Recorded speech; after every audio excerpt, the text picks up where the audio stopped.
Chers amis, nous sommes le 22 décembre 2019 et je vous propose de sourire un moment. Voici mes 1001 facéties. La vidéo s'intitule Tribunal d'exception pour casse-sexe intégraux. Alors, nous allons nous accompagner d'une chanson que vous connaissez tous ou que connaissent les anciens et nous allons la mettre en exergue de la même façon. Alors allons-y, c'est parti comme un 14. Alors, bon, voyons, je lance et on y va. Tribunal de grande instance de Subéargues, 40 800. Jugement et sentence du 22 décembre 2019 à l'encontre du sinistre perturbateur endocrinien Jules Parentière, citoyen landais, convaincu de prosélytisme, avec arguments séditieux, mettant en péril trust, laboratoire, citoyen anesthésié. En la salle d'audience, en ce jour 14h, le président Edmond Bout-de-Souffle, s'adressant à l'accusé, convaincu d'avoir insufflé auprès des citoyens du Pays Basque un vent de révolte injustifié par des arguments intolérables, bien que peu discutables, vous avez porté tort à nos institutions, nos fabricants de produits agropharmaceutiques et consorts qui, depuis des lustres, ont permis de vaincre les microbes, ainsi éradiquer les maladies. Après consultation et délibération des juges, vous êtes condamné à la roue moderne.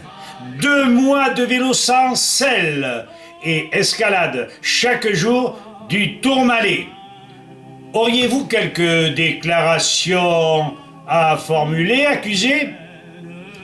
Elle pourrait éventuellement transformer votre punition en une version moderne du trébuchet, la cage à écureuil. Ainsi pourriez-vous être utile à la société, moudre par vos efforts ascensionnels notre café brésilien obtenu par adjonction sur les cultures de glyphosate. Tellement neutralisateur, le mot n'est pas fort, de tout agent vivant perturbateur, voire tout consommateur de café.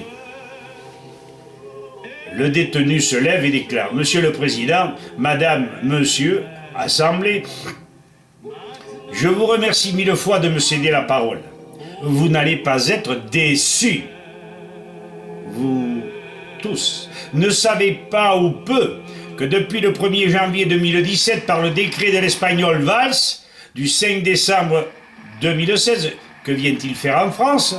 La création de l'inspection générale de la justice par le gouvernement rend nos juges dépendants du pouvoir exécutif. Les juges sont appréciés et dépendent de cette inspection. Eux, naguère indépendant. Où est passée la Constitution, Monsieur le Président? Rusé comme pas un, il m'aurait été facile de porter l'affaire à la Cour de cassation. En principe, indépendante encore. Mais, vu la puissance du ministre de la Justice, ce président ne pourra lui résister. D'ailleurs, lui ayant envoyé dernièrement une lettre recommandée avec accusé de réception, je n'ai même pas reçu le récépissé.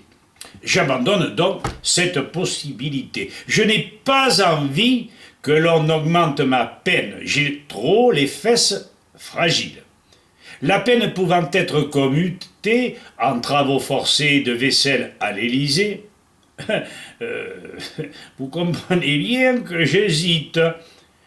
Vu le nombre de repas pantagruéliques préparés, il me sera moins usant et douloureux de me rendre utile au peuple par cette peine dont vous m'avez parlé, la grande roue, où grimpait naguère et sans cesse un écureuil faisant la joie des enfants. Le café moulu, tirez-en profit. Le glyphosate aidera puissamment. Au fait, Monsieur le Président, pourrais-je garder mon béret? Le Président reprit la parole. Nous acquiesçons à votre demande.